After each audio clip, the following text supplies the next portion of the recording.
ನೀವೇನಾದ್ರೂ ಮುಸ್ಲಿಮರು ನಿಮ್ಮ ಹುಡುಗರಿಗೆ ಹೇಳದೇ ಇದ್ರೆ, ಇದನ್ನು ತಡಿದೇ ಇದ್ರೆ,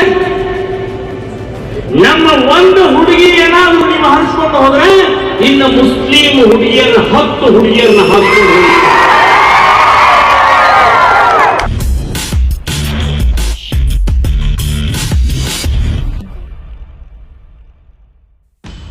आदाब और नमस्कार।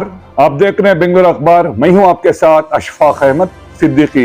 हेट स्पीच, नफरत का भाषण क्या होता है? हमने देखा है कि जब से भगवा सरकार 2014 के बाद हिंदुस्तान को कई सारे राज्यों में चला रही है, हेट स्पीच, नफरत का भाषण रुकने का ही नाम नहीं ले रहे। क्यों? क्योंकि ये सरकारें इसको रोकने में नाकाम हो रही है, क्योंकि नफरत की राजनीति से इनको मुनाफा होता है।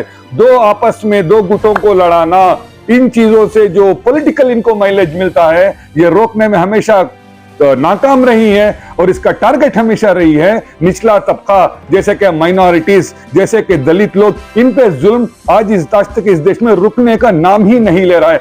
कर्नाटका के जो 3 इंसिडेंट्स हुए हैं, जिसमें सबसे पहले अगर हम बात करें श्रीराम सेने का प्रमोद मुतालिक, इसने एक स्पीच में बात करते हुए यह कह दिया कि अगर मुसलमानों को कोई लड़का एक हिंदू लड़की से शादी करता है तो उसके बदले में 10 मुसलमान की लड़कियों को अगवा करके शादी करना चाहिए, उनको भगा के ले जाना चाहिए।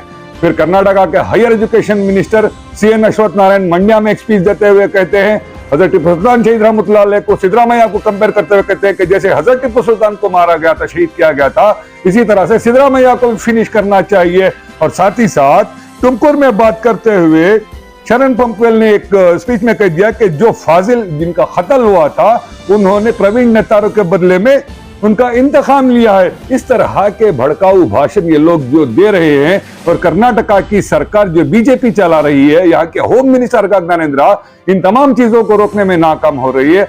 आज एक ऑर्गेनाइजेशन जो ह्यूमन राइट्स के लिए काम करते हैं, कई सारे लोग जुड़कर आज इंस्पेक्टर जनरल ऑफ पुलिस से मुलाकात की। वहां पर वो गए, उन्होंने धरना दिया, एक मेमोरेंडम पेश किया, और वहां पर उन्होंने मांग की है कि आईपीसी के जो सेक्शन 153 ये है, 153B है, और 5052 के तहत इन पर सुओ मोटो केस को डाला जाए, इनके खिलाफ मुकदमा चला जाए, इन्वेस्टिगेट करके इनको जेल भेजा जाए।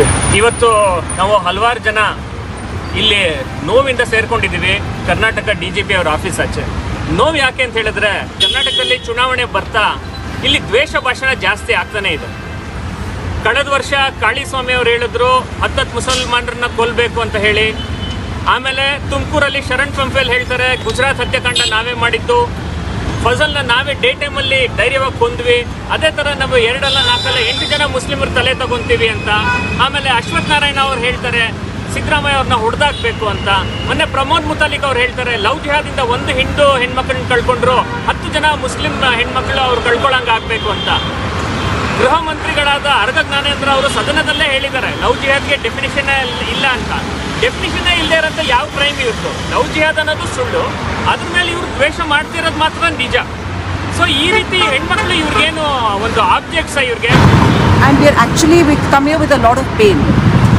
Because we are all ordinary citizens, we are part of women's rights organizations, human rights organizations, but we have come here primarily as citizens of this country and of this state, saying why is our state deteriorating to this extent, where a man like Pramod Mutalik can stand in public and talk about women's bodies like as if they are for sale. I'm trying to exchange, Hindu women's bodies for Muslim women's bodies.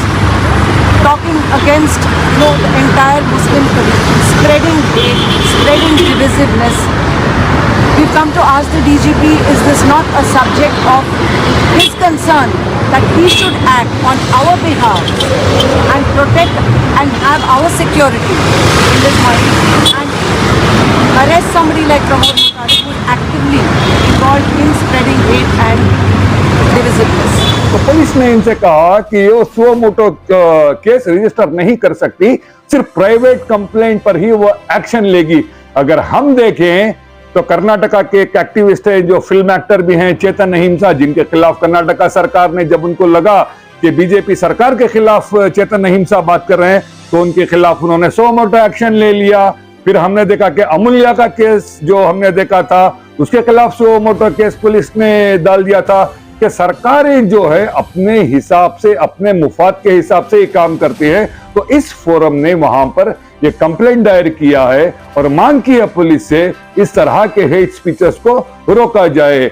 अब मुद्दे पे आते हैं। जितनी हमारे political so called parties हैं, जिनको हम सेक्युलर पार्टीज कहते हैं, आज वो सिर्फ एक दूसरे पर कीचड़ उछालने की राजनीति में ही मसरूफ है कि किसको टिकट मिलेगी, किसको टिकट नहीं मिलेगी। जो हमारे कोर सब्जेक्ट से, अगर माइनॉरिटीज की बात करें, दलित्स की बात करें, इनके प्रोटेक्शन की हम बात करें, अगर हम मुस्लिम लड़कियों की बात करें जो हिजाब को लेकर इतना परेशान है, हजारों लड़कियां स्कूल को जाने से महरूम हो गई, जो घर में आज भी बैठी हुए, उनकी बात करने वाला आज कोई है नहीं। अजान के मामले में हमने देखा, और दलित समाज पर जो शोषण चल रहा है इस पर बात करने की बजाय आज लोग कांग्रेस वाले बीजेपी पर कीचड़ उछालते हैं, तो कि बीजेपी कांग्रेस पर उछालती है तो जेडीएस इन दोनों का मजाक उड़ाती है। लोगों की समस्याओं का समाधान कब होगा ये पता ही नहीं चलेगा। सिविल सोसाइटी में जो हम जीते हैं, हमें चाहिए कि ऐसे हेट स्पीचेस के खिलाफ हम अदालत में जाएं, अदालत का सहारा ले कि जुडिशियरी और इंडिया का जो अपेक्स कोर्ट है, जो हमारा कॉन्स्टिट्यूशन इतना मजबूत है, उसी के सहारे से इन तमाम चीजों को रोका जा सकता है। देश और दुनिया की खबरों के लिए आप जुड़े रहे बिंगुर अखबार के साथ। मैं हूं आपके साथ अशफाक अहमद सिद्दीकी।